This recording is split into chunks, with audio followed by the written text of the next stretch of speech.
ಯಾವತ್ತೂ ಅಷ್ಟೇ ಗ್ಯಾಸ್ಗೆ ಒಂದು 5 ನಿಮಿಷ ಟೈಮ್ ಕೊಡಿ. ಗ್ಯಾಸ್ ಯಾವಾಗ್ಲೂ ನೀಟ್ ಆಗಿರುತ್ತೆ.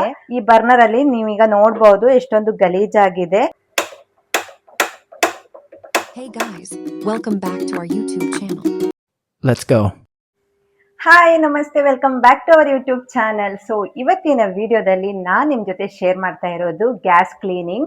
ಹೌದು, ಗ್ಯಾಸ್ ಅನ್ನ ಹೇಗೆ ಕ್ಲೀನ್ ಮಾಡೋದು. ಡೈಲಿ ನಾವು ಗ್ಯಾಸ್ ಅನ್ನ ಯೂಸ್ ಮಾಡ್ತೀವಿ. ಕಿಚನ್ ಅಲ್ಲಿ ತುಂಬಾನೇ ಇಂಪಾರ್ಟೆಂಟ್ ಆಗಿ ಬೇಕಾಗಿರೋದೇ ಗ್ಯಾಸ್ ಸ್ಟವ್.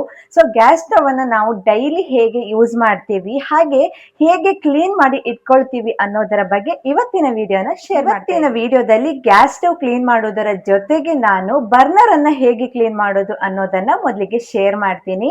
ಸೊ ಬರ್ನರ್ ಅಂತೂ ಚೆನ್ನಾಗಿ ಉರಿದ್ರೇನೆ ನಮ್ಗೆ ಅಡುಗೆ ಮಾಡ್ಲಿಕ್ಕೆ ನಾನು ಕೂಡ ಹಾಗೆ ಟ್ರೈ ಮಾಡ್ತಾ ಇದ್ದೀನಿ. ಮನೆಯದು ಒಂದು ಗ್ಯಾಸ್ ಬರ್ನರ್ ಇದೆಯಲ್ಲ, ಅದು ಕೂಡ ಅಷ್ಟೇನೆ ಉರಿಯೋದೇ ಇಲ್ಲ ಅಂದ್ರೂ ಪರವಾಗಿಲ್ಲ. ಸೊ ಉರಿಯೋದೇ ಇಲ್ಲ. ಸೊ ಅದಕ್ಕೆ ಏನ್ ರೀಸನ್ ಅಂತ ಗೊತ್ತಾಗ್ತಿಲ್ಲ. ಯಾಕಂತ ಹೇಳಿದ್ರೆ ಇವಾಗ ಆಯಿಲ್ ಕರಿ ಏನಾದ್ರೂ ಮಾಡಿದ್ರೆ ಆಯಿಲ್ ಒಗ್ಗರಣೆ ಮಾಡಿದಾಗ ಆಯಿಲ್ ಸೀರ್ಬಿಡತ್ತೆ. ಬರ್ನರ್ ಮೇಲೆ ಬಿದ್ರೆ ಏನಾಗುತ್ತೆ, ಅದು ಚೆನ್ನಾಗಿ ಉರಿಯೋದೇ ಇಲ್ಲ. ಸೊ ನಾನು ಕೂಡ ಅಷ್ಟೇ 4 ಬರ್ನರ್ ಇದೆ. ಸೊ ಹಾಗಾಗಿ ನನಗೆ ಈಗ ಇಂಪಾರ್ಟೆಂಟ್ ಇಲ್ಲ ಅಂತ ಹೇಳಿ ಹಾಗೆ ಬಿಟ್ಟಿದ್ದೀನಿ. ಸೊ ಇವತ್ತು ನಾನು ಅದನ್ನ ಮನೆಯಲ್ಲಿ ಒಂದು ರೆಮಿಡಿನ ಯೂಸ್ ಮಾಡಿಕೊಂಡು ಅದನ್ನ ಕ್ಲೀನ್ ಮಾಡ್ತಾ ಇದ್ದೀನಿ. ಬನ್ನಿ ಅದನ್ನ ಹೇಗ್ ಮಾಡೋದು ಅನ್ನೋದನ್ನ ಇವತ್ತಿನ ವಿಡಿಯೋದಲ್ಲಿ ಶೇರ್ ಮಾಡ್ತೀನಿ. ಸೊ ನಮ್ಮ ಮನೆಯಲ್ಲಿ ಈ ರೀತಿ ಗ್ಯಾಸ್ 4 ಬರ್ನರ್ ಇದೆ. ಸೊ ಈ ರೀತಿ ಗ್ಯಾಸ್ ಅನ್ನ ನಾನು ಯೂಸ್ ಮಾಡ್ತಾ ಇದ್ದೀನಿ. 2 ವರ್ಷದಿಂದ ಯೂಸ್ ಮಾಡ್ತಾ ಇದ್ದೆ. ಬಟ್ ಈ ರೀತಿ ಉಕ್ಕಿದಾಗ ಕ್ಲೀನ್ ಮಾಡ್ಲಿಕ್ಕೆ ಆಗೋದಿಲ್ಲ, ಯಾಕಂದ್ರೆ ಬಿಸಿ ಬಿಸಿ ಆಗಿರುತ್ತೆ. ಸೊ ಹಾಗಾಗಿ ನಾನು ಇವತ್ತು ಬೆಳಿಗ್ಗೆ ಕೂಡ ಅಷ್ಟೇ ಹಾಲು ಉಕ್ಕಿತ್ತು. ಅದ್ರ ತಕ್ಷಣ ನಾನು ಮತ್ತೆ ಏನೋ ಚಪಾತಿ ಏನೋ ಮಾಡಿದ್ದೆ, ಅವಾಗ ಮತ್ತೆ ಆ ಹಾಲು ಬ್ಲ್ಯಾಕ್ ಆಗ್ಬಿಟ್ಟಿದೆ.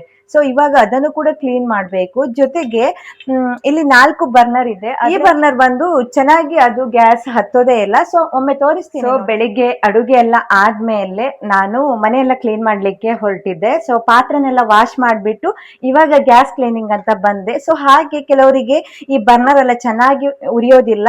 ಸೊ ಅದಕ್ಕಾಗಿ ಒಂದು ಟಿಪ್ಸ್ ಅನ್ನ ಶೇರ್ ಮಾಡೋಣ ಅಂತ ಹೇಳಿ ಇವತ್ತಿನ ವಿಡಿಯೋ ಸ್ಟಾರ್ಟ್ ಮಾಡಿರೋದು. ಸೊ ಇವಾಗ ನಾನು ನೋಡಿ, ಇದು ಚೆನ್ನಾಗಿ ಉರಿಯುತ್ತಿದೆ. ಸೊ ಇದು ಕೂಡ ಚೆನ್ನಾಗಿ ಉರಿತಿದೆ. ಬಟ್ ಇದು ಬಂದು ಚೆನ್ನಾಗಿ ಉರಿಯಲ್ಲ.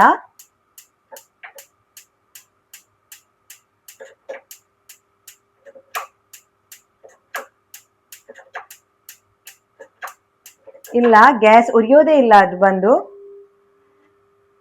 ಇವೆಲ್ಲವೂ ಕೂಡ ನೀಟಾಗಿ ಉರಿತಾ, ಇದನ್ನ ನಾನು ಕ್ಲೀನ್ ಮಾಡ್ಬೇಕು. ಅದ್ರ ಜೊತೆ ಇದು ಕೂಡ ಅಷ್ಟೇ ಸ್ವಲ್ಪ ಚಿಕ್ಕದಾಗಿ ಉರಿತಾ ಇದೆ. ಸೊ ಇವೆರಡು ಚೆನ್ನಾಗಿ ಉರಿತಾ ಇದೆ. ಬಟ್ ನಾ ಇವೆರಡನ್ನ ಕ್ಲೀನ್ ಮಾಡ್ತಾ ಇಲ್ಲ, ಯಾಕಂದ್ರೆ ಸ್ವಲ್ಪ ಟೈಮ್ ತೆಗೆದುಕೊಳ್ಳುತ್ತೆ. ಜೊತೆಗೆ ನನಗೆ ಅಡುಗೆ ಕೂಡ ಮಾಡಬೇಕು. ಸೊ ಹಾಗಾಗಿ ಇದೆರಡನ್ನ ನಾನು ಮೊದ್ಲಿಗೆ ಕ್ಲೀನ್ ಮಾಡ್ತೀನಿ. ನೋಡಿ, ಅದು ಹತ್ತೋದೇ ಇಲ್ಲ. ಸೊ ಇವಾಗ ಇದನ್ನ ಲೈಟರ್ ಅಲ್ಲಿ ಒಮ್ಮೆ ನೋಡ್ತೀನಿ. ಏನು ಬರಲ್ಲ, ಇದು ಆಯಿಲ್ ತಾಗಿ ಆ ರೀತಿ ಆಗಿರೋದು. ಇಲ್ಲಿ ನಾನು ಬಿಸಿ ನೀರನ್ನ ಕಾಯಿಸ್ಲಿಕ್ಕೆ ಇಟ್ಟಿದ್ದೇನೆ. ಹಾಗೆ ನಾನಿಲ್ಲಿ ಒಂದು ದೊಡ್ಡ ಪಾತ್ರೆ ತೆಗೆದುಕೊಂಡಿದ್ದೆ. ಇದಕ್ಕೆ ನಾನಿಲ್ಲಿ ವೆನಿಗರ್ ಅನ್ನ ಹಾಕ್ತಾ ಇದ್ದೇನೆ. ಸ್ವಲ್ಪ ವೆನಿಗರ್ ಹಾಕ್ತೀನಿ. ಇವಾಗ ಸ್ವಲ್ಪ ಬೇಕಿಂಗ್ ಸೋಡಾ ಕೂಡ ಹಾಕ್ತಾ ಇದ್ದೇನೆ. ಬೇಕಿಂಗ್ ಸೋಡಾ ಹಾಕಿದ ತಕ್ಷಣನೇ ನೊರೆ ಬರ್ತಾ ಇದೆ ನೋಡಿ. ಸ್ವಲ್ಪ ಜಾಸ್ತಿನೇ ಹಾಕ್ತಾ ಇದ್ದೀನಿ, ಅದೆರಡು ಬರ್ನರ್ ಮುಳುಗಬೇಕು. ಸೊ ಹಾಗಾಗಿ ಇವಾಗ ಈ ಬರ್ನರ್ ಅನ್ನ ಇಲ್ಲಿ ಇಟ್ಬಿಡ್ತೀನಿ. ಸೊ ಇನ್ನೊಂದು ಕೂಡ ಯೂಸ್ ಮಾಡ್ತಾ ಇದ್ದೀನಿ. 2 ಚಿಕ್ಕ ಚಿಕ್ಕ ಬರ್ನರ್ ಇದೆಯಲ್ಲ, ಅದನ್ನ ಮಾತ್ರ ಇಲ್ಲಿ ಇಡ್ತಾ ಇದ್ದೀನಿ. ಸೊ ನೀರು ಕೂಡ ಬಿಸಿ ಆಯ್ತು. ಇವಾಗ ಇದ್ರ ಮೇಲ್ಗಡೆ ನೀರನ್ನ ಹಾಕ್ತಾ ಇದ್ದೀನಿ.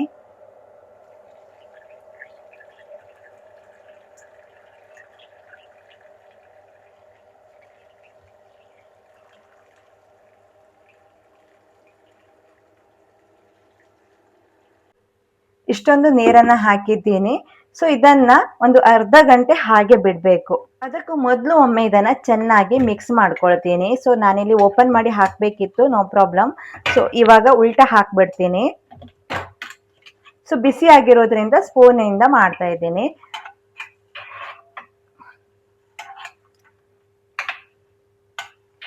ಸೊ ಅರ್ಧ ಗಂಟೆ ಹೀಗೆ ಬಿಟ್ಬಿಡ್ತೀನಿ. ಇದು ಚೆನ್ನಾಗಿ ಅದರಲ್ಲಿರುವಂತಹ ಗಲೀಜೆಲ್ಲ ಬಿಟ್ಕೊಳ್ಳುತ್ತೆ. ಸೊ ಇದನ್ನ ಹಾಗೆ ಬಿಟ್ಟು ಇವಾಗ ಕ್ಲೀನಿಂಗ್ ಮಾಡ್ಕೊಳ್ತೀನಿ ಗ್ಯಾಸ್. ಇನ್ನ ಗ್ಯಾಸ್ ಅನ್ನ ಕ್ಲೀನ್ ಮಾಡೋದಂತೂ ತುಂಬಾನೇ ಈಸಿ. ಡೈಲಿ ನಾನು ಹೇಗೆ ಕ್ಲೀನ್ ಮಾಡ್ತೀನಿ ಅನ್ನೋದನ್ನ ಮೊದಲಿಗೆ ಶೇರ್ ಮಾಡ್ತೀನಿ. ಸೊ ರಾತ್ರಿ ಮಲಗಬೇಕಾದ್ರೆ ವಾರಕ್ಕೊಮ್ಮೆ ಆದ್ರೂ ಇದನ್ನ ವಾಶ್ ಮಾಡ್ಲಿಕ್ಕೆ ಇಟ್ಬೇಡಿ, ತುಂಬಾ ಚೆನ್ನಾಗಿ ಮೇಂಟೈನ್ ಆಗ್ಬಿಡತ್ತೆ.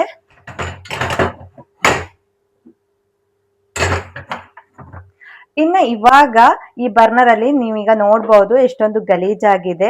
ಸೊ ಇವೆರಡು ಚೆನ್ನಾಗಿ ಇವಾಗ ಬರ್ನರ್ ಉರಿತಾ ಇದೆ. ಸೊ ಹಾಗಾಗಿ ಇದನ್ನ ನಾನು ಕ್ಲೀನ್ ಮಾಡ್ತಾ ಇಲ್ಲ. ಎಲ್ಲವನ್ನ ತೆಗೆದ್ಬಿಟ್ಟು ನಾನು ಡೈಲಿ ಯೂಸ್ ಮಾಡುವಂತದ್ದು ಸ್ವಲ್ಪ ನೀರು ಮತ್ತೆ ನಮ್ಮ ಮನೆಯಲ್ಲಿ ಪಾತ್ರೆ ತೊಳೆಯಲಿಕ್ಕೆ ಯೂಸ್ ಮಾಡುವಂತಹ ಲಿಕ್ವಿಡ್, ಅದೆರಡನ್ನ ಮಾತ್ರ ಇದರಲ್ಲಿ ಹಾಕಿ ಚೆನ್ನಾಗಿ ಮಿಕ್ಸ್ ಮಾಡಿಬಿಟ್ಟು, ಇವಾಗ ಹಾಕಿದ್ದೀನಿ, ಚೆನ್ನಾಗಿ ಮಿಕ್ಸ್ ಮಾಡಿಬಿಟ್ಟು ಸ್ಪ್ರೇ ಮಾಡ್ಕೊಳ್ತೀನಿ. ಇಲ್ಲಿ ಜಾಸ್ತಿ ಗಲೀಜಾಗ್ಬಿಟ್ಟಿದೆ. ಸೊ ಹಾಗಾಗಿ ಇಲ್ಲಿ ಈ ರೀತಿ ಸ್ಪ್ರೇ ಮಾಡ್ಕೊಳ್ತೀನಿ.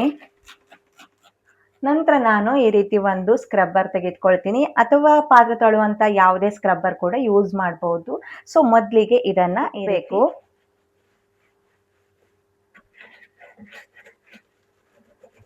ಇಲ್ಲಿ ಜಾಸ್ತಿ ಇದೆ ನೋಡಿ, ಅಲ್ಲಿ ಒಮ್ಮೆ ಸ್ವಲ್ಪ ಜಾಸ್ತಿ ಲಿಕ್ವಿಡ್ ಅನ್ನ ಹಾಕ್ಬಿಡಿ. ಸೊ ಇದು ಚೆನ್ನಾಗಿ ನೆನೆಯುವಷ್ಟರಲ್ಲಿ ಈ ಕಡೆ ಎಲ್ಲ ವಾಶ್ ಮಾಡ್ಕೊಂಡು ಬರ್ತೀನಿ. ಇದೇ ರೀತಿ ನಾನು ರಾತ್ರಿ ಮಲಗಬೇಕಾದ್ರೆ ಕ್ಲೀನ್ ಮಾಡಿಬಿಡ್ತೀನಿ. ಸೊ ಹಾಗಾಗಿ ಗ್ಯಾಸ್ ಯಾವಾಗಲೂ ನೀಟಾಗಿ ಇಟ್ಟಿರುತ್ತೆ. ಇನ್ನು ಯಾವತ್ತೂ ಅಷ್ಟೇ ಗ್ಯಾಸ್ಗೆ ಒಂದು 5 ನಿಮಿಷ ಟೈಮ್ ಕೊಡಿ, ಗ್ಯಾಸ್ ಯಾವಾಗಲೂ ನೀಟಾಗಿರುತ್ತೆ.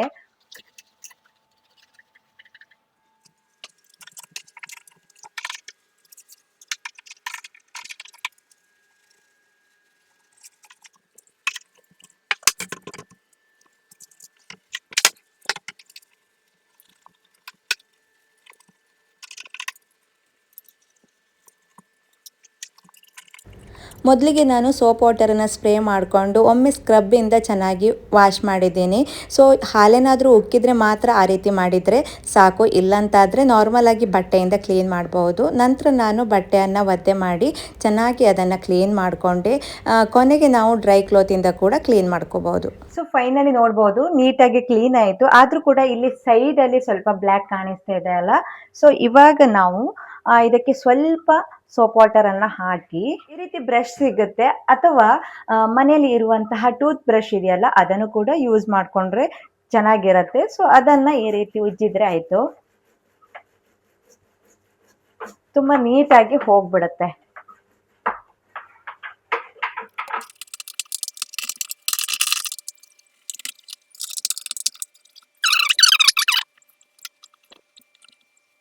ಇನ್ನು ಗ್ಯಾಸನ್ನು ಕ್ಲೀನ್ ಮಾಡುವಾಗ ಖಾಲಿ ಮೇಲ್ಗಡೆ ಮಾತ್ರ ಕ್ಲೀನ್ ಮಾಡಬಾರ್ದು. ಸೊ ಮೊದಲಿಗೆ ಮೇಲ್ಗಡೆ ಎಲ್ಲ ಕ್ಲೀನ್ ಎಲ್ಲ ಆಯಿತು ಅಂತ ಆದಾಗ ಇದನ್ನ ಎತ್ತಿ ಕೆಳಗಡೆ ಕೂಡ ಕ್ಲೀನ್ ಮಾಡ್ಕೊಳ್ತಾ ಇರಬೇಕು. ಇದನ್ನ ಒಮ್ಮೆ ಈ ರೀತಿ ನೋಡಿ ಎಷ್ಟು ನೀಟಾಗಿ ಕ್ಲೀನ್ ಆಗುತ್ತೆ ನೋಡಿ. ಇದು ತುಂಬಾನೇ ವೆಯ್ಟ್ ಇತ್ತು, ಆದ್ರೂ ಕೂಡ ನಾನು ಡೈಲಿ ಇದನ್ನ ಈ ರೀತಿ ಎತ್ತಿ ಕ್ಲೀನ್ ಮಾಡ್ಬಿಡ್ತೀನಿ. ಇದರಿಂದ ಗ್ಯಾಸ್ ಯಾವಾಗ್ಲೂ ನೀಟಾಗಿ ಇರುತ್ತೆ.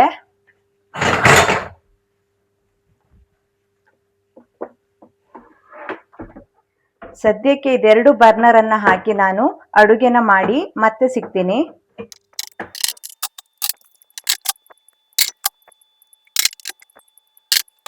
ಸೊ ಇವಾಗ ಇದು ತಣ್ಣಗಾಯ್ತು, ಬಿಸಿ ನೀರು ಹಾಕಿದ್ನಲ್ಲ ಅದೆಲ್ಲ ತಣ್ಣಗಾಯ್ತು. ಸೊ ಇವಾಗ ನಾನು ಸ್ವಲ್ಪ ಸೋಪ್ ವಾಟರ್ನ ಯೂಸ್ ಮಾಡ್ತೀನಿ. ಮೇನ್ ಆಗಿ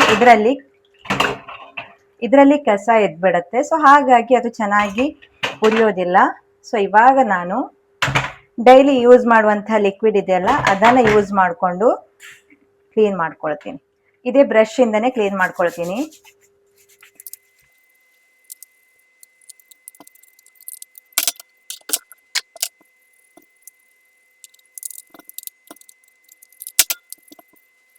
ಇನ್ನು ಕೊನೆಗೆ ಒಮ್ಮೆ ಟೂತ್ ಪಿಕ್ ಅನ್ನ ತೆಗೆದುಕೊಳ್ಳಿ, ಅಥವಾ ನಿಮ್ಮ ಹತ್ರ ಏನಾದ್ರೂ ಇದ್ರೆ.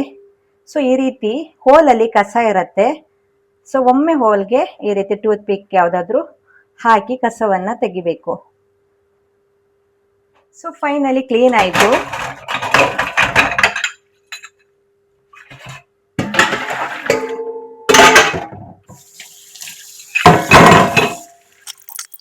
ಸೊ ಒಂದು ಒಳ್ಳೆ ಬಟ್ಟೆಯಿಂದ ಇದನ್ನ ಕ್ಲೀನ್ ಮಾಡ್ತೀನಿ. ಸೊ ನೀರಿನ ಅಂಶ ಇದ್ರೆ ಚೆನ್ನಾಗಿ ಬರೋದಿಲ್ಲ, ಗ್ಯಾಸ್ ಚೆನ್ನಾಗಿ ಉರಿಯೋದಿಲ್ಲ.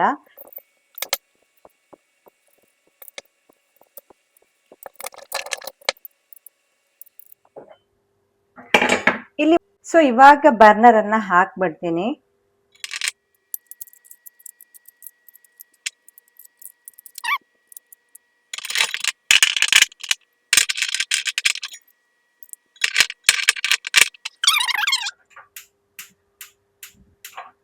ನೋಡಿ,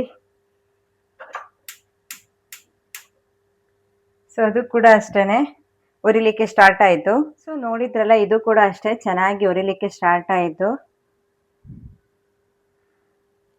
ಅವಾಗ ಏನು ಉರಿತಾ ಇರಲಿಲ್ಲ. ಸೊ ಇವಾಗ ಚೆನ್ನಾಗಿ ಉರಿತಾ ಇದೆ. ಲೈಟ್ ಅಲ್ಲಿ ಸ್ವಲ್ಪ ಸರಿಯಾಗಿ ಕಾಣಿಸ್ತಾ ಇಲ್ಲ. ಸೊ ಗೈಸ್, ಇದಾಗಿತ್ತು ನನ್ನ ಇವತ್ತಿನ ವಿಡಿಯೋ. ಇವತ್ತಿನ ಈ ವಿಡಿಯೋ ನಿಮ್ಗೆ ಏನಾದ್ರೂ ಇಷ್ಟವಾದ್ರೆ ಪ್ಲೀಸ್ ಲೈಕ್ ಮಾಡಿ, ನಿಮ್ಮ ಅನಿಸಿಕೆಯನ್ನ ತಪ್ಪದೆ ಕಮೆಂಟ್ ಬಾಕ್ಸ್ ಅಲ್ಲಿ ತಿಳಿಸಿ ಅಂತ ಹೇಳ್ತಾ ಮುಂದಿನ ವಿಡಿಯೋದಲ್ಲಿ ಮತ್ತೆ bye bye. Thanks for watching.